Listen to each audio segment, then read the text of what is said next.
Hi అండి. Hello, నమస్తే.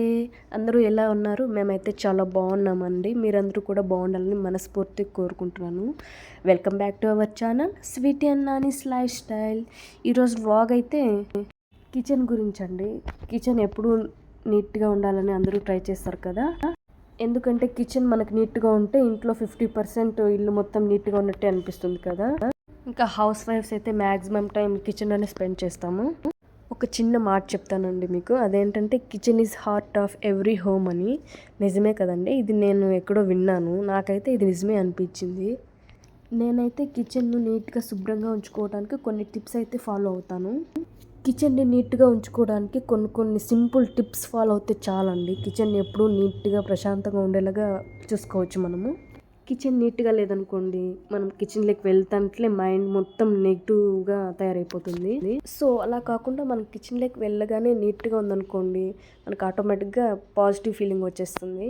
ఏ పని చేసినా మనం పాజిటివ్ ఫీలింగ్తోనే చేస్తాము. నేనైతే కొన్ని సింపుల్ టిప్స్ ఫాలో అవుతానండి కిచెన్ నీట్గా ఉంచుకోవటానికి. అవేంటి అనేది మీతో కూడా షేర్ చేసుకుంటాను. మీకు నచ్చినట్టయితే తప్పకుండా ఫాలో అవ్వండి. కొంతమంది అనుకోవచ్చు ఇవి కూడా తెలియదా అని, కానీ తెలియని వాళ్ళు కూడా ఉంటారండి. వాళ్ళ కోసమే చెప్తున్నాను. తెలిసిన వాళ్ళైతే స్కిప్ చేసేయండి. తెలియని వాళ్ళ అట్లీస్ట్ 1-2 మెంబర్స్కైనా యూజ్ అవుతుంది కదా, ఆ ఉద్దేశంతోనే చేస్తున్నాను. చిన్న టిప్స్ వాడితే చాలండి మనం కిచెన్ నీట్గా ఉంచుకోవచ్చు. నేనైతే కిచెన్ నీట్గా ఉంచుకోవడానికి సింపుల్ టిప్స్ ఫాలో అవుతానండి. వాటిలో 10 టిప్స్ మీతో షేర్ చేసుకుంటాను. మీలో ఎవరికైనా నచ్చినట్లయితే తప్పకుండా ఫాలో అవ్వండి. లైక్ చేయండి, సబ్స్క్రైబ్ చేయడం మాత్రం మర్చిపోకండి. Thank you. ఫస్ట్ టిప్ వచ్చేసి కిచెన్లో షింక్లో నీట్గా ఉన్నట్లయితే 50% నీట్గా ఉన్నట్టేనండి. కిచెన్లో ఎప్పుడు సింక్ ఖాళీగా ఉండాలి. అంట్లు తోమ పెట్టే స్టాండ్ ఎప్పుడు నిండుగా ఉండాలి. ఇదే నేను ఫాలో అవుతాను. మనం టిఫిన్ చేసినప్పుడు కానీ, భోజనం చేసినప్పుడు కానీ, లేదంటే డిన్నర్ చేసినప్పుడు కానీ ఎప్పటికప్పుడు ఆ సామాన్ క్లీన్ చేసి పెట్టేసుకోవాలి. అంటే కొద్దిగా ఉన్నాయిలే, సరే తర్వాత కడుక్కుందాంలే అని పనిని పెండింగ్ పెట్టవద్దు. సో అందుకే నేనైతే కిచెన్లో ఎప్పుడు షింక్ ఖాళీగా ఉండేలా, స్టాండ్ ఫుల్గా ఉండేలా మ్యాక్సిమం ట్రై చేస్తాను.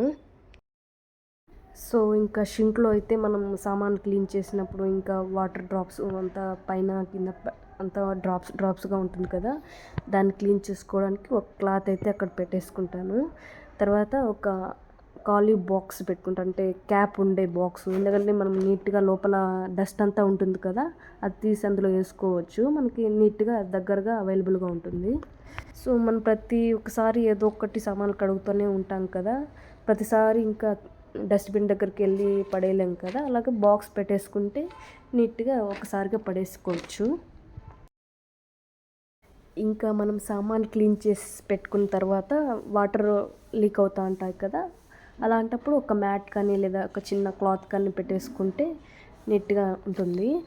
నేను కూడా అలాంటిదే వాడేదాన్ని, కానీ ఇప్పుడు ఎక్స్ట్రా ఇది ఉందనేసి దీన్ని అయితే వాడుతున్నాను. సెకండ్ టిప్ వచ్చేసి గ్యాస్ స్టవ్ దగ్గర అండి. దీన్ని నీట్గా ఉంచుకోవడానికి నేను చాలా ట్రై చేస్తాను. అయినా కూడా గ్యాస్ స్టవ్ దగ్గర మాత్రం తొందరగా గలీజ్ అయిపోతుంది. సో అందుకోసమే మనం స్టవ్ పైన పాలు పెట్టినప్పుడు కానీ, అన్నం పెట్టినప్పుడు కానీ పొంగిపోతూ ఉంటుంది కదా, అలా అయితే మొత్తం చిరాగ్గా మొత్తం కడగటానికే ఒక పెద్ద పనిగా ఉంటుంది కదా. సో అలా కాకుండా ఇలా 2 ప్లేట్లు పెట్టామంటే పొంగిన పాలు కానీ ఇంకేమైనా కానివ్వండి ప్లేట్లోనే ఉంటుంది కాబట్టి ప్లేట్లు మాత్రం తీసి క్లీన్ చేసుకుంటే సగం పని మనకు తగ్గినట్టే. స్పెషల్గా ఈ టిప్ గురించి అయితే ఒక విషయం చెప్తాను మీకు. అదేంటంటే ఈ టిప్ అయితే మా అమ్మ దగ్గర నుంచి నేర్చుకున్నాను. మా అమ్మ కూడా ఇలాగే సేమ్ ఇట్లా 2 ప్లేట్లు పెట్టేది స్టవ్ కింద. అప్పుడు నేను అడిగేదాన్ని, అమ్మ ఎందుకు ప్లేట్లు ఎందుకు పెట్టావు, గలీజ్గా ఉంటుంది తీసేయని చాలాసార్లు చెప్పాను మా అమ్మతో. కానీ అప్పుడు తెలియదు కదా దానివల్ల యూజ్ ఏంటి అనేది. అప్పుడు వంట చేయం కాబట్టి దానివల్ల అక్కడ వచ్చే ఇబ్బందులు మనకు తెలియదు. కానీ ఇప్పుడు నా వంట చేస్తాము అన్నీ మన కంట్రోల్లో ఉంటుంది కాబట్టి ఇప్పుడు తెలుస్తూ ఉంది. ఇది కూడా సేమ్ మా అమ్మ అలవాటే. గ్యాస్ వెనకాల టైల్స్ ఉంటుంది కదా, అది తొందరగా ఏం వంట చేసినా ఆయిల్ మొత్తం ఫామ్ అయిపోతుంది కదా, గలీజ్గా ఉంటుంది.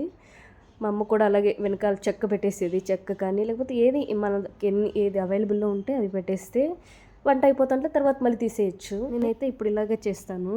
వంట ఛాన్స్ సేపు ఎక్కువ వంట చేయాలి అన్నప్పుడు అలా పెట్టేస్తాను. కొంచెం అట్లీస్ట్ 50% తగ్గుతుంది మనకు పని. మొత్తం బ్యాక్ సైడ్ క్లీన్ చేయాలంటే కష్టం కదా. థర్డ్ వన్ వచ్చేసి ఆయిల్ బాక్స్. ఆయిల్ బాక్స్ అనేది తొందరగా జిడ్డు అయిపోతుంది కదా, జిడ్డుగా తయారైపోతుంది.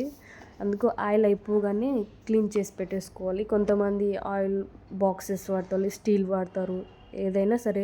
నేనైతే ఈ మధ్య ఇలా 1 లీటర్ ఆయిల్ తెచ్చేసుకుంటున్నాను. ఇదైతే ఈజీ, వాడేసి మళ్ళీ నెక్స్ట్ ప్లాస్టిక్దే కాబట్టి మనం పడేసుకోవచ్చు, నెక్స్ట్ ఏదైనా యూస్ చేసుకోవచ్చు. స్టీల్ వాటిలో వాడినప్పుడు మాత్రం ఒకసారి కంప్లీట్ అయిపోయిన తర్వాత అది హాట్ వాటర్తో క్లీన్ చేసి తర్వాత వాడితే చాలా బెటరు, నీట్గా ఉంటుంది.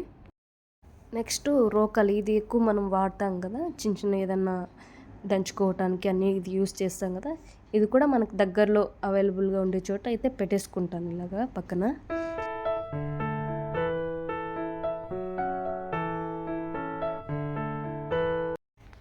ఇంకా రోజు వాడే మన స్పూన్స్ కానీ సిజర్ కానీ ఇవైతే డైలీ మనకి యూజ్ అవుతుంది కదా, పాలు కట్ చేసుకోవడానికి డైలీ వాడతాం కాబట్టి ఇది కూడా పక్కన పెట్టేసుకుంటాను.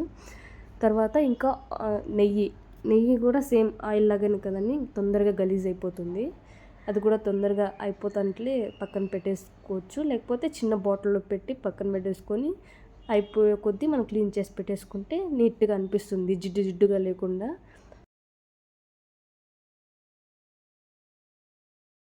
ఇంకా మనకి ముఖ్యంగా కావాల్సింది సాల్ట్ కదా. సాల్ట్ అయితే ప్రతి ఒక్కదానికి యూస్ చేస్తూనే ఉంటాము. సాల్ట్ కూడా మనకు దగ్గరలో తొందరగా వెళ్ళి తెచ్చేసుకునేలా దగ్గరలో పెట్టేసుకుంటాను. మెయిన్గా ఈ ఐటమ్స్ మాత్రం దగ్గరలో వంట చేసే దగ్గర పెట్టుకుంటాను నేనైతే. ఇంకా 4th టిప్ వచ్చేసి కిచెన్లో ఇంపార్టెంట్ ఏమి అంటే నేను ఇవన్నీ చెప్తాను. ఎందుకంటే ఇంక మెయిన్ మనం ఏది వంట స్టార్ట్ చేయాలన్నా మెయిన్ ఇవైతే కంపల్సరీ ఉండాలి కదండి. ఇవైతే నీట్గా ఉండేలా చూసుకోవాలి. ఎందుకంటే మనం వంట చేసిన ప్రతిసారి ఇవి నీట్గా ఉన్నాయనుకోండి, వంట చేయడానికి కూడా మనకి ఇంట్రెస్ట్ ఆటోమేటిక్గా వస్తుంది.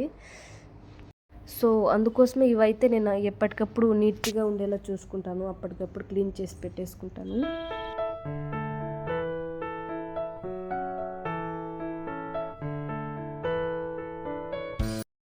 5th టిప్ వచ్చేసి మిక్సీ అండి. మిక్సీ కూడా మనం మ్యాక్సిమం డైలీ యూస్ చేస్తాం కదా, అది కూడా తొందరగానే డస్ట్ అయిపోతుంది. అలాంటప్పుడు మనం వైప్స్ ఉంటాయి కదా, వాటితో డస్ట్ మొత్తం నీట్గా వచ్చేస్తుంది. ఒక్కసారి తుచ్చామంటే మనం వాడినప్పుడల్లా ఇలా ఒక్కసారి తుచ్చి పెట్టుకుంటే ఒకసారిగా మనం కష్టపడాల్సిన అవసరం ఉండదు. క్లీన్ చేసిన తర్వాత ఇలా ఒక క్లాత్తో మనం క్లోజ్ చేసి పెట్టేసుకుంటే డస్ట్ అనేది లోపలికి వెళ్ళదు. తర్వాత మనం మళ్ళీ యూస్ చేయాలి అన్నప్పుడు తీసి మళ్ళీ క్లీన్ చేసి పెట్టుకొని మళ్ళీ సేమ్ ఇలాగే క్లోజ్ చేసి పెట్టేసుకుంటే చాలా నీట్గా ఉంటుంది.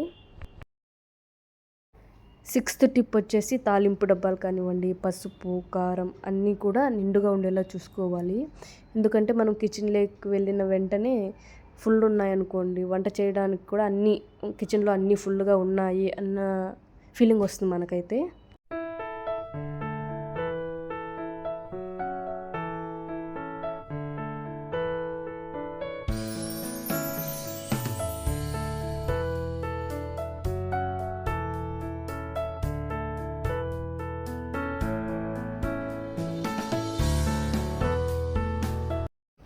సెవెంత్ టిప్ వచ్చేసి టవల్స్ అండి. మనం కిచెన్లో క్లీన్ చేసుకోవడానికి యూస్ చేస్తాం కదా, అవి మనం నాప్కిన్గా వాడేసి కొంచెం పాత పడిపోయింటాయి కదా, అలాంటివన్నీ ఇలా ఒక బాక్స్లో స్టోర్ చేసి పెట్టుకుంటాను.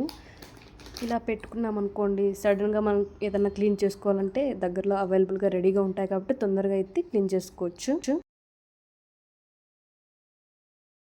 8th టిప్ వచ్చేసి మనం వంట చేసేటప్పుడు ఆయిల్ మొత్తం స్టవ్ పైన కింద అంతా ఎగురుతుంది కదా, అప్పుడు ఒక టవల్ ఒక టిష్యూని యూస్ చేస్తాను నేను.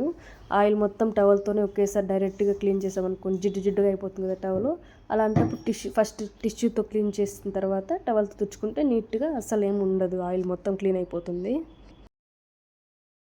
ఇంకా మనం వంట స్టార్ట్ చేసిన తర్వాత గరిటెని యూస్ చేస్తాం కదా, అది ఒక పక్కన పెట్టి కింద పెట్టి మొత్తం గలీజ్ అయిపోతుంది కదా, అలా కాకుండా మిడిల్లో ఒక ప్లేట్ పెట్టేసుకొని అందులో పెట్టుకుంటే మళ్ళీ ప్లేట్ని క్లీన్ చేసుకుంటే స్టవ్ మొత్తం క్లీన్గా ఉంటుంది. 9th టిప్ వచ్చేసి మనకి కిచెన్లో కబోర్డ్స్ ఉన్నప్పుడు వంట చేసేటప్పుడు ఆవిరికి కన్నా జిడ్డుగా తయారవుతుంది కదా, అలాంటప్పుడు సర్ఫ్ వాటర్ కానీ ఏదైనా ఇలాగా స్ప్రే చేసి దాన్ని స్క్రబ్బర్తో ఇలా రఫ్ చేసుకుంటే ఇల్లు క్లీన్ చేసినప్పుడు మనకి ఈజీ అవుతుంది, అంత కష్టంగా అనిపించదు.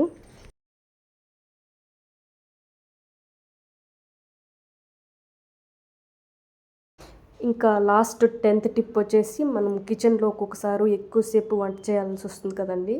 అలాంటప్పుడు ఎక్కువసేపు నిల్చున్నప్పుడు కాళ్ళు నొప్పి వచ్చేస్తాయి కదా. అలా కాకుండా ఇలా మ్యాట్ పైన నిల్చొని వంట చేసామనుకోండి, ఎంతసేపు వంట చేసినా అంత నొప్పి ఏమి అనిపించదు. ఓకే, వీడియో అయితే కంప్లీట్ అయిపోయిందండి. ఈ 10 టిప్స్లో మీకు ఏ ఒక్క టిప్ యూస్ఫుల్ అవుతుంది అనిపించినా తప్పకుండా ఫాలో అవ్వండి. సబ్స్క్రైబ్ చేసుకోవడం మాత్రం మర్చిపోకండి. Okay, thank you for watching. Bye.